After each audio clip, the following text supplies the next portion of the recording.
All right. Hello, everybody. Welcome to this episode of Deep Dives, a 20-minute conversation about all things tech.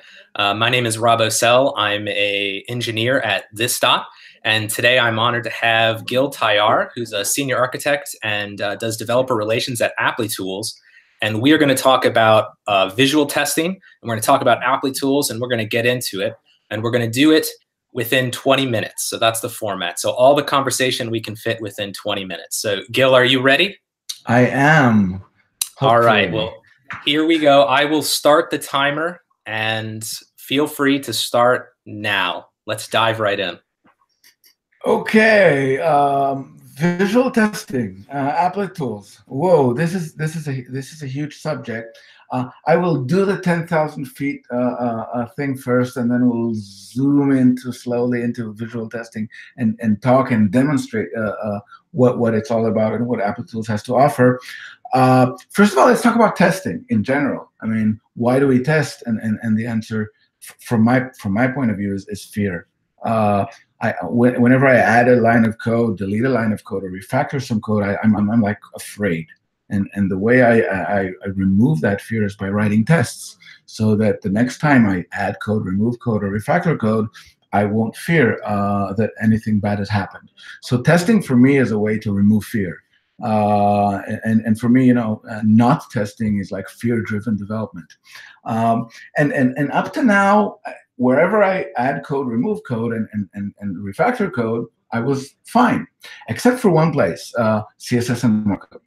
I change CSS, I refactor CSS, or I change my HTML, whether it's JSX or regular HTML. I live in constant fear that somewhere something changed for the worst, and right. Especially in CSS. I mean, you know CSS. It's difficult, and up to now. Okay, well, what can I do? I start the application, browse the pages, make sure that everything's fine. I had no way to do automated testing. Now, there are open source tools where you can take a screenshot, open the browser, click whatever, and then take a screenshot and compare it to the previous test screenshot. You compare them both. If they're the same, you're good, and everything's fine. Why it works somehow? Why is it problematic? One, whenever you have a real change, it's difficult to copy the files. The actual screenshot from this test, copy it to the folder with the expected screenshots. That's one. Two, comparisons are flaky. I have Chrome 71, you have Chrome 70. I have a Mac version this, you have a Mac version that, or a Windows machine. It's not the same. Little tiny details that shouldn't be important affect that. So a lot of people tried visual testing. Some have succeeded. Mostly people, including myself, gave up. What I want to demo is how you can not give up and trying to use Applitools tools to make it work. And I will do the demo. And through that demo, I also explain why Applitools' approach in general does work. Just Great. Share the screen? Yeah, feel free. Just start sharing your screen, and let's dig right in. And we're done. Okay, so Applitools, Applitools has lots of SDKs, and basically what Applitools gives you. The first thing that Applitools gives you is an SDK. An SDK that connects to Selenium WebDriver, whether in Java or Python or C# or JavaScript. An SDK that connects you to Puppeteer, etc., etc. One of the SDKs that I want to show is Cypress. Cypress is the hot new thing in front-end testing. I can't see you nod, but I'm assuming you do. And we built an SDK for Cypress that does visual testing for Cypress. And let's see first of all what we're testing. So I'm doing an npm start. I've already installed and built the application. If we go to 3000, there we go. It's our regular to do MVC. Do dishes, wash dishes, clean floor, etc. And I can toggle them, and etc. We all know to do MVC app. In this case, it's written in React, but whatever. It could be written in Angular or whatever. And this is the Cypress test. And for people not aware of, not familiar with Cypress, Cypress is built using Mocha. Cypress tests are written using Mocha. So I have a describe and then a before and after, which runs before all the tests and after. So in the before, I visit, localhost 3000, which is the to-do MVC app, and I do eyes open. Eyes open starts the test or starts the batch of tests. I'm calling them visual testing at speed, Cypress test. And in the after, I close the test.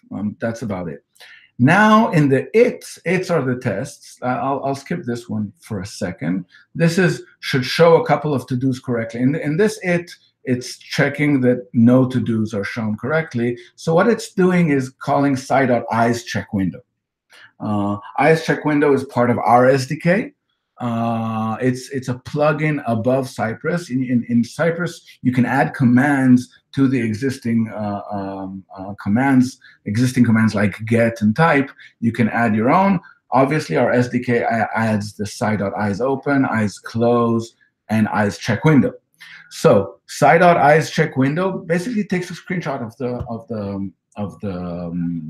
the window, or a full page if you want full page. The default is full page, and uploads it to the eyes server. And in a second, we'll see that's not exactly correct. It's doing something really, really interesting. But first draft, first understanding, it's taking a screenshot at that time, uploading it to the eyes server. Applitools is a software as a service, so we're uploading the image to the eyes server, and the eyes server will compare that against the previous run.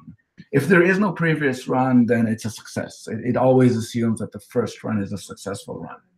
Okay. Now let's see what it. Sorry, yes. Oh yeah, so that no to-dos and the one to-do, the labels that are on the side, you're just picking those so that later when you're looking at Applitools, you can find them. Exactly. These are tags that tag the step. We call them steps because each test has multiple steps. You can actually watch them as a movie. So if you do your steps correctly, you can really see the flow and the behavior. Product managers love this feature. So now let's go to the first test. The first test goes to the new to-do, which is where you input the text of the to-do, and you type to-do item 1, which is buy some cheese.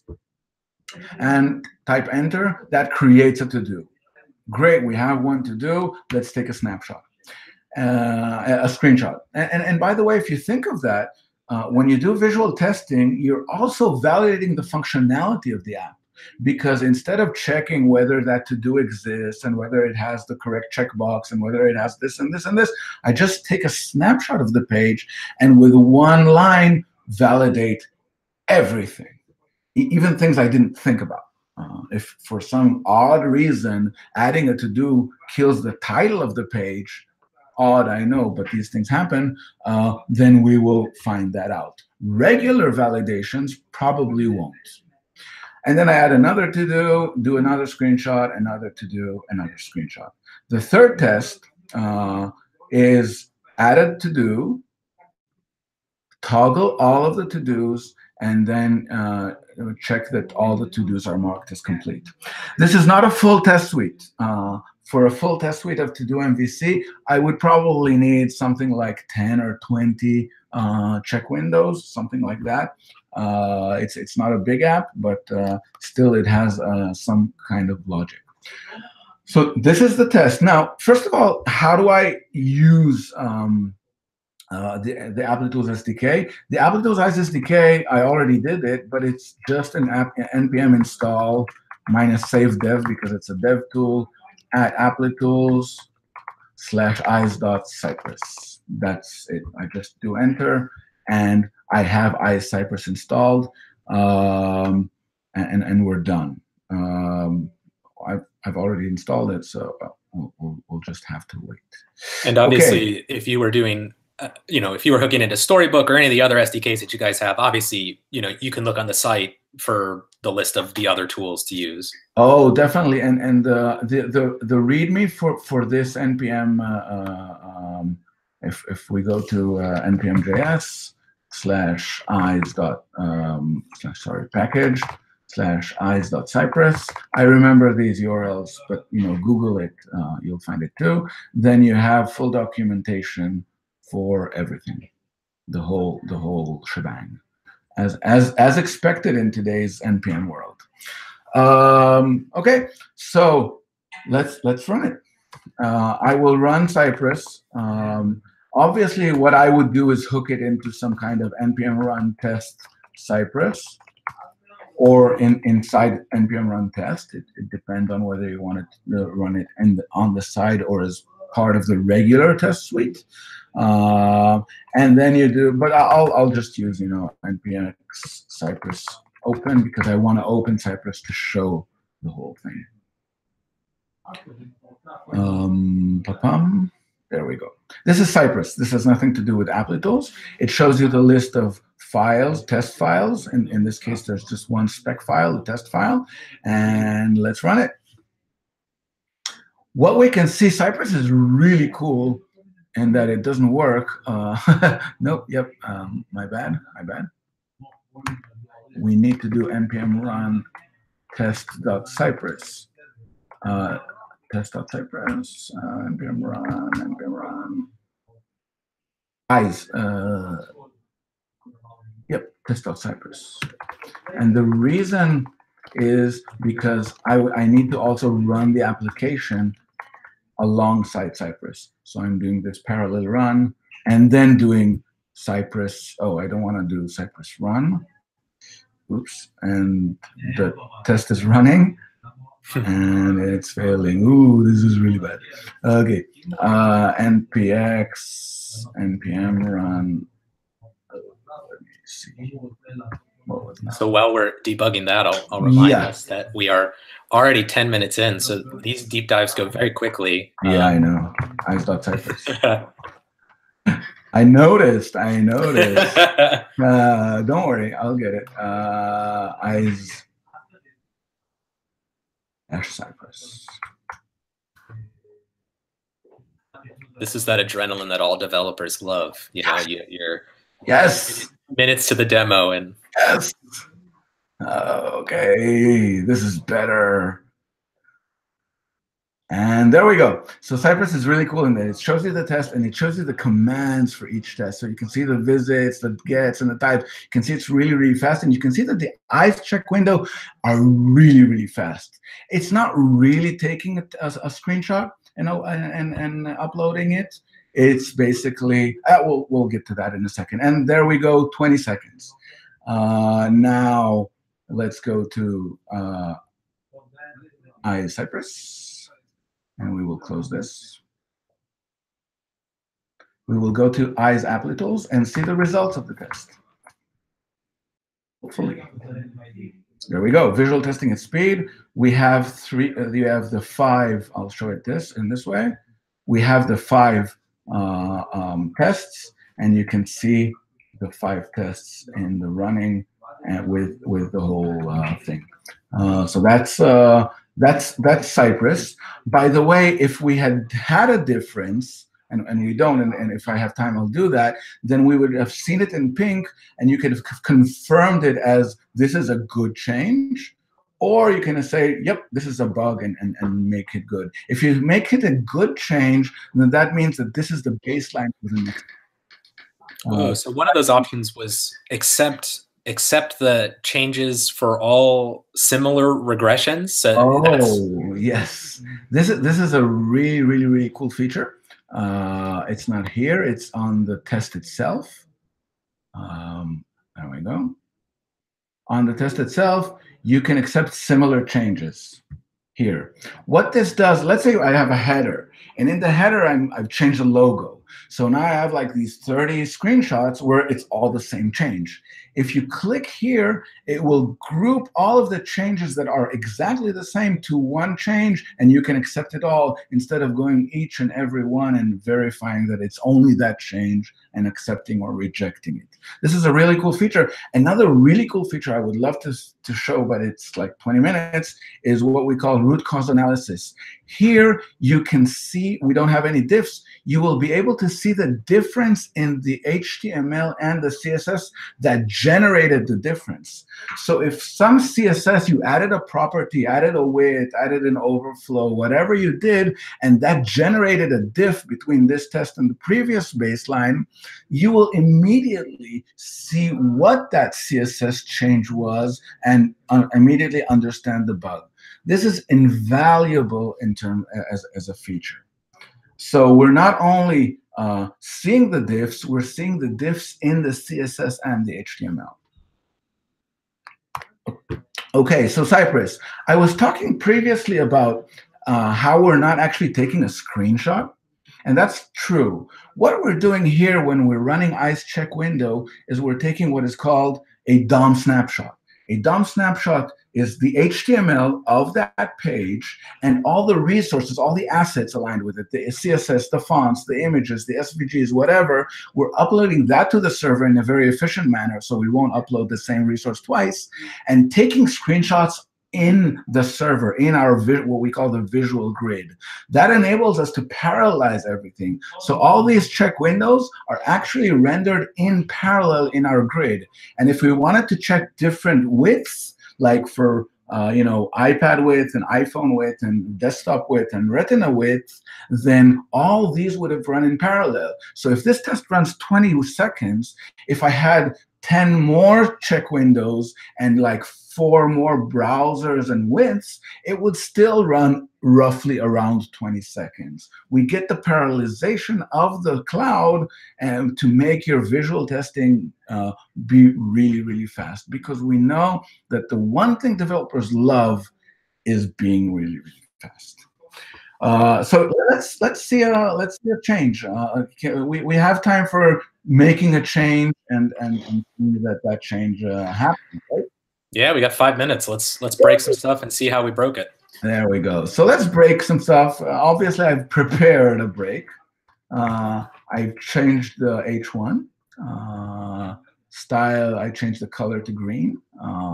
Very weird change. And let's run.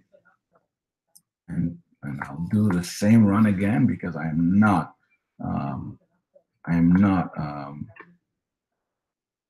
brave enough to do the correct thing with the run.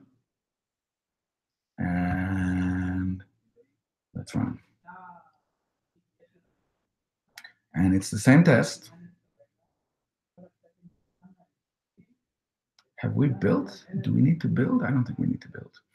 And it's running. As you can see, the test finished, but it's still waiting for the results of the diffs. And let's go and see as we speak. And there we go. We have a change.